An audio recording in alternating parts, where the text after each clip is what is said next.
E o que eu acho mais bacana nisso tudo é que quando o ginecologista se torna médico de uma determinada paciente, ele é o médico daquela mulher.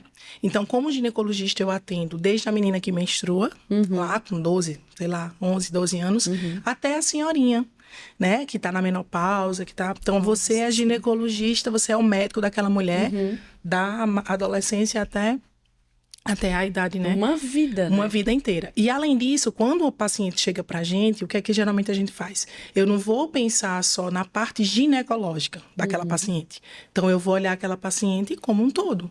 Então, quando a paciente vem para uma consulta de rotina, por exemplo, a gente olha a mama, a gente pede exame de colesterol, a gente pede exame do hormônio da tireoide, a gente faz a parte ginecológica, claro, né? Faz os exames ginecológicos preventivos. Então, eu consigo ver aquela paciente da pontinha do cabelo até o dedão do pé. Às vezes ela chega, doutora, a minha unha tá encravada. Ô, doutora, eu sofro demais.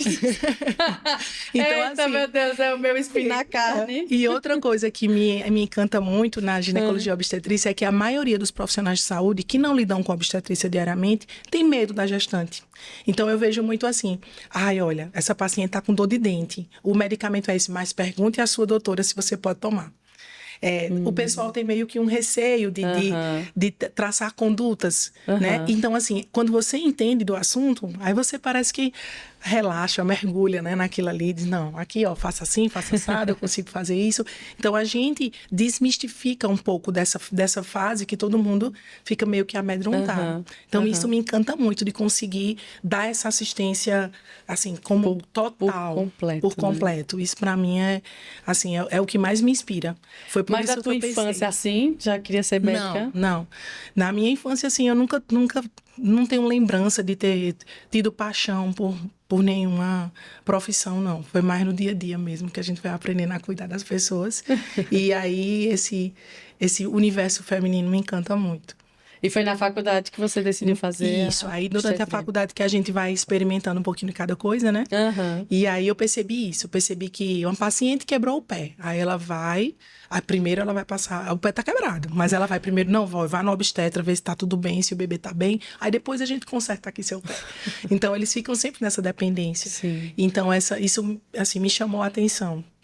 Para não ter medo disso, eu preciso estudar. Né? E aí, quando você começa, aí você se envolve naquele processo. Foi mais durante a faculdade mesmo. Interessante. Mas me diga uma coisa, você foi, como eu falei aqui na nossa chamada, uma das precursoras mesmo de um movimento hoje que é muito falado entre as mulheres, né? Que estão grávidas, elas já querem procurar saber se vão parir normal, se vão parir cesariana. Eu vou lhe dizer uma coisa, viu? Eu acho que eu sou do time da cesárea.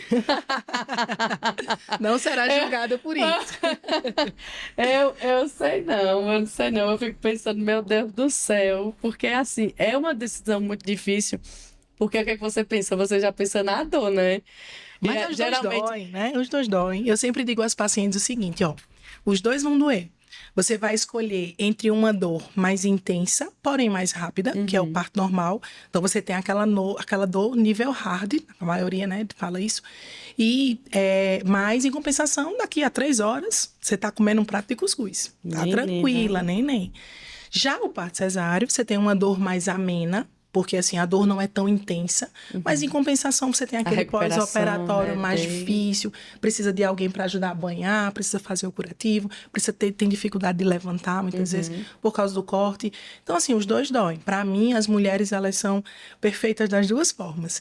E esse movimento, Edia, que você citou aí pra gente, ele parte justamente deste processo de escolha.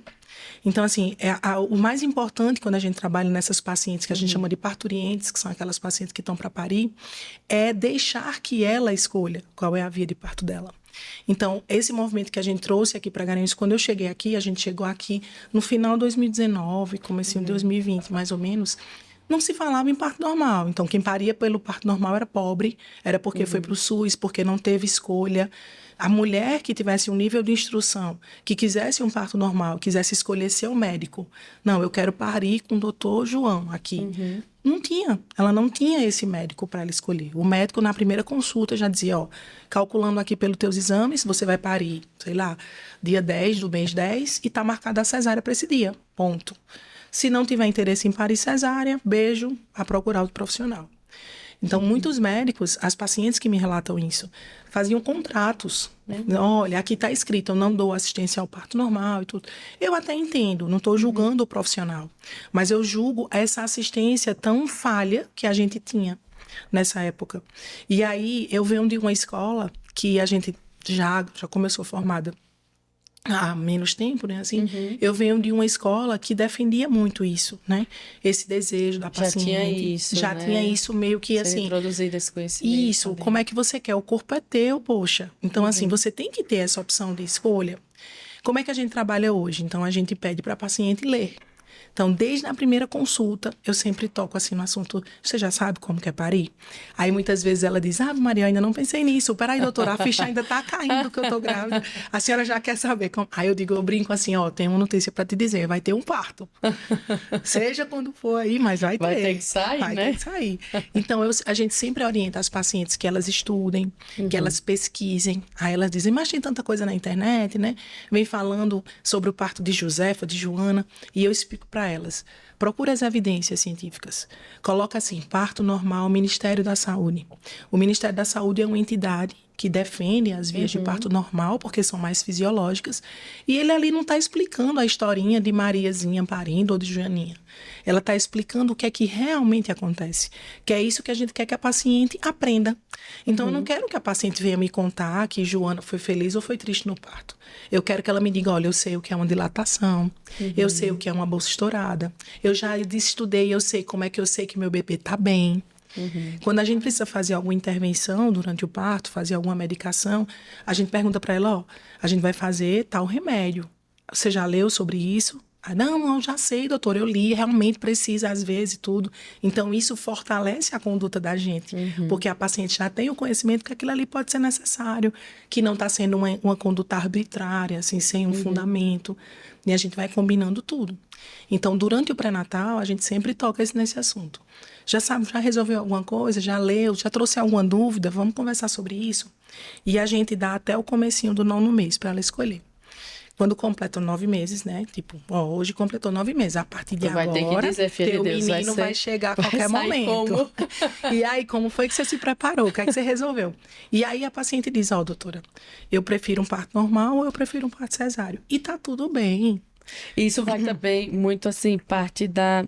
Eu acredito que, como muita coisa na vida, você tem que ter a sua experiência. Por quê? Os corpos são diferentes. Às vezes tem mulher que com espirro pare, né? Isso. Diz que tem mulher que com espirro nasce um menino. Tem outras que passa do céu, 200 horas, né? 200 horas ali no sofrimento que parece que vai pra cruz. Mas assim, é cada um. Então é muito importante a mulher viver a experiência dela, ter cuidado também com o que ouve, porque tem um povo que sofreu, você vai ouvir o que sofreu e o que não sofreu. Só que o que sofreu fica mais forte na cabeça. Fica mais marcado. E aí, de fato, você ter a sua vivência ali e de fato, então vocês ajudam a mulher a conduzir isso. Nisso, então, né? a gente faz estude, o quê? Eu digo, né? estude, exatamente. Eu quero que você diga que você fez porque você quis, assim. Não porque o doutor disse que só fazia cesárea ou parto normal, que tem que entrar em trabalho de parto, que vai ter que parir, ou não, eu não vou fazer, parir, não sei o quê. Não, eu quero que você leia, eu quero que você me diga. Tem paciente, Média, que diz, doutora, o sonho da minha vida é ter uma contração.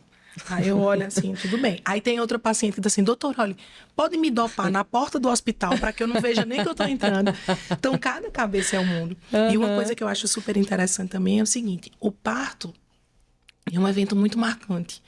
Se você pega uma paciente que, sei lá, tem 8 filhos, ela vai lembrar de 8 partos. Ela vai lembrar do parto de cada um. Porque é uma experiência muito forte.